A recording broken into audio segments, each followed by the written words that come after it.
Lalitha jewellery T நகர் இப்போ 1 இல்ல 2 showroom, மோர் space, மோர் range. பிரம்மாண்ட திறப்பு விழா ஏப்ரல் 20 அன்று அதே உஸ்மான் ரோட் வளாகத்தில் லலிதா ஜுவல்லரியின் இன்னொரு ஷோரூம்.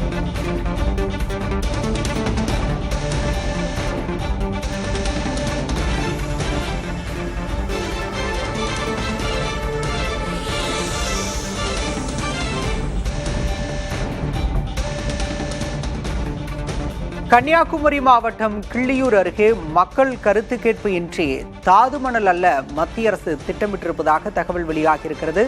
CRZ அனுமதி பெற்று அணு கனிமங்களை அகழ்ந்தெடுக்க மத்திய அரசு திட்டமிட்டிருப்பதாக கூறப்படுகிறது.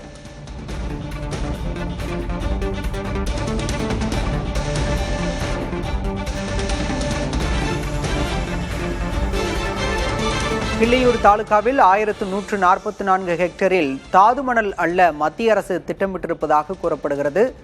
31.25 கோடியில் ஆண்டுக்கு 1.5 மில்லியன் டன் தாது மணலை வெட்டியெடுக்க திட்டமிட்டிருப்பதாக தகவல் வெளியாகியிருக்கிறது.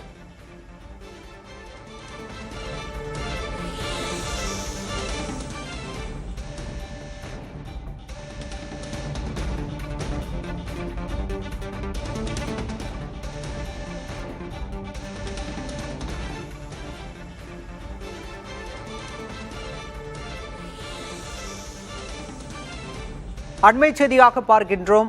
கன்னியாகுமரி மாவட்டம் கிள்ளியூர் தாலுகாவில் தாது மணலை வெட்டியெடுக்க மத்திய அரசு திட்டமிட்டிருப்பதாக தகவல் வெளியாகியிருக்கிறது. 1144 ஹெக்டேரில் தாது மணலை அள்ள மத்திய அரசு திட்டம் வகுத்திருப்பதாகவும் 31.25 கோடியில் ஆண்டுக்கு 1.5 மில்லியன் டன் தாதுக்களை வெட்டியெடுக்க மத்திய அரசு முடிவு செய்திருப்பதாகவும் தகவல் வெளியாகியிருக்கிறது.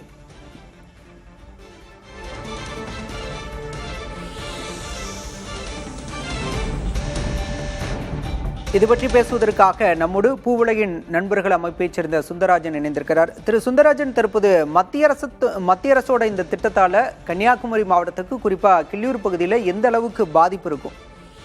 இல்ல, இது 2 விஷயங்கள் சம்பந்தப்பட்டது. ஒன்று வந்து சுற்றுச்சூழல் பாதிப்பு, ஒன்று. இரண்டாவது இந்த சுரங்கத்தை எடுப்பதற்கான அனுமதியை எப்படி வழங்கப் போகிறார்கள் என்பது குறித்து 2வது விஷயம். முதலாக சுற்றுச்சூழல் பாதிப்பு என்பது ஏற்கனவே கன்னியாகுமரி, திருநெல்வேலி, தூத்துக்குடி மாவட்டங்கள்ல ஏற்கனவே கடற்கரையோரம் செயல்பட்டு கொண்டிருந்த அரசு மற்றும் தனியார் நிறுவனங்களால் பெருமளவில் சுற்றுச்சூழல் பாதிப்பு ஏற்பட்டது, கடல் அரிப்பு ஏற்பட்டது, மக்களுக்கு பல ஒவ்வாமைகள் ஏற்பட்டதுதான் நம்ம பார்த்திருக்கோம்.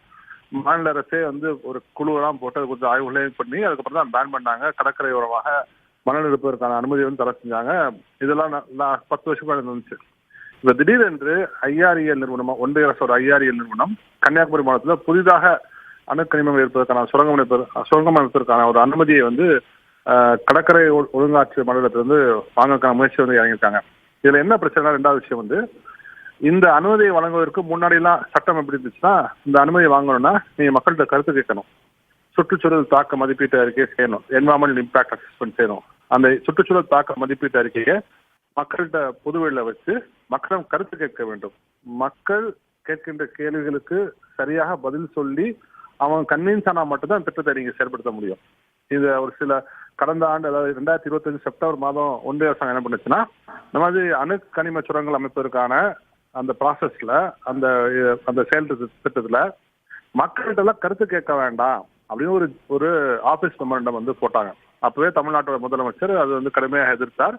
இது மாநில உரிமைகள் சம்பந்தப்பட்ட விஷயம் சொல்லி கடுமையாக எதிர்த்தார். ஆனால் அதையெல்லாம் புறந்தள்ளி விட்டு இப்பொழுது ஒன்றிய அரசோட IREL நிறுவனம் கன்னியாகுமரி மாவட்டத்துல புதிதாக சுரங்கம் அமைப்பதற்காக கடற்கரை ஒழுங்காட்சி மண்டலத்திலிருந்து அனுமதியை கேட்டு விண்ணப்பிச்சிருக்காங்க. இந்த அனுமதியை கொடுப்பதற்கான எல்லா உரிமையும் ஒன்றிய அரசு தான் இருக்குது. அப்போ ஒரு மாநில அரசு சொல்லியிருக்கு, மாநில அரசாங்க முதலமைச்சர் கடிதம் இருக்காரு, மக்கள் எதிர்ப்பு தெரிவிக்கிறார்கள். இது எதையும் கணக்கில் கொள்ளாமல் நாங்கள் நினைத்ததுதான் சட்டம் விதி என்று செயல்படுவது என்பது நிச்சயமாக கண்டனத்திற்குரியது. இந்த திட்டத்தை இப்போது நாம் அனுமதித்தோம் என்றால் கன்னியாகுமரி, திருநெல்வேலி, தூத்துக்குடி 3 மாவட்டத்தின் கடற்கரையும் நாம் மறந்து விடலாம். ஏற்கனவே கடல் அரிப்பு போன்ற பல்வேறு விஷயங்களை அந்த 3 மாவட்டம் சந்தித்து வருகின்றன. இப்ப இந்த திட்டத்தை நாம் அனுமதிச்சிட்டோம்னா நாம் 3 மாவட்டத்தோட கடற்கரையும் நாம் மறந்து விடலாம் என்பதை நிச்சயமா சொல்ல முடியும். இது தமிழக அரசு தமிழக அரசு இதுக்கு எதிர்ப்பு தெரிவித்து கடிதம் எழுதியிருக்கிறார் முதலமைச்சர். அதையும் மீறி ஒன்றிய அரசாங்கம் செயல்படுத்த முடியும் என்றால் இது தமிழக அரசுக்கான அதிகாரத்தை முழுவதுமாக தட்டி பறிப்பது போன்ற ஒரு விஷயமாக நாம் பார்க்க முடியும்.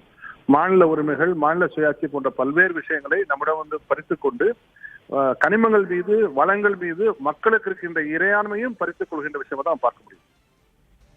நன்றி சார். மக்கள் கருத்து கேட்பின்றி திட்டத்தை செயல்படுத்த முனைவது மாநில உரிமையை பறிப்பதோடு திட்டத்தை செயல்படுத்தினால் சுற்றுச்சூழலுக்கு மிகப்பெரிய அளவில் பாதிப்பு ஏற்படும் சொல்லியிருக்கீங்க. உங்களுடைய தகவல்களுக்கு நன்றி சார். லலிதா ஜுவல்லரி டி நகர் இப்போ 1 இல்ல 2 ஷோரூம். மோர் ஸ்பேஸ், மோர் ரேஞ்ச். பிரம்மாண்ட திறப்பு விழா ஏப்ரல் 20 அன்று அதே உஸ்மான் ரோட் வளாகத்தில் லலிதா ஜுவல்லரியின் இன்னொரு ஷோரூம்.